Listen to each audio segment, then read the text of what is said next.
Awe, voor die orde da tarde, 4 horas da tarde para estar exacto, nós saímos com parada fora paradeira para o Bushiri Complex da Cota Mabon, culminando na San Nicolás, onde a Popora 13 é ambiente de Deragai mais cerca de nos bairros. No bairro que antes quizás não a mira a celebração de Deragai assim na de cerca, na Bushiri, na Dakota, na Mabon, nós podemos mirar grande, chiquito, diferente geração para celebrar dia de São Juan, dia de Deragai, a organizar competência, entre outros, de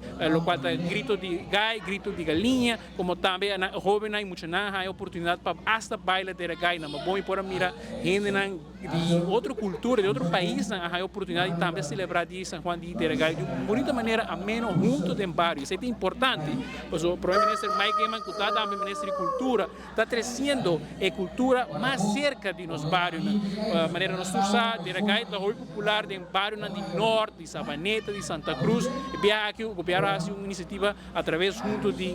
Comissão de Celebração do Dia Nacional CCDN, mas também junto com o NOCA, a celebração aqui, trazendo em bairros, não passando aqui também, tu tem a oportunidade de celebrar dia de Deragai, dia de São Juan. Sabe que é uma bonita iniciativa, um dia mais o primeiro-ministro Mike Gaiman e seguro chamada na internos comunidade para evitar de acender candela, evitar de criar molestar na vizinha, na outro habitante de outro bairro, nós tursa que o último dia, aunque a aguaceiro cai, está tem hopi e erva seco e nós que evitar para essa que criar molestar de ruma nos diferentes habitantes, de diferentes bairros onde nós precisa evitar de evitar de dar corpo de polícia, corpo de bombeiro, dolor de cabeça e assim aqui evitar também dano quizás na propriedade ajena e quizás põe vida de bombeiros ou de um ser querido ou de vizinho de perigo. Se de qualquer maneira, chama 9 de Jesus, vão celebrar dia de São Juan, dia de Deragai, maneira nós celebrando de bairro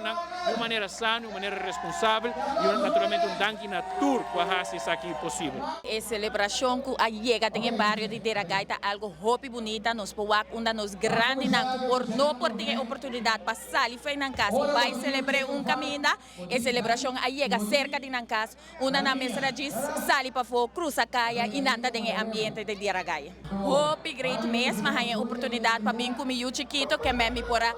sim ticket de celebração, também é por sentir cultura, para sobre e também a parte de sua cultura que está lantando aqui na Aruba.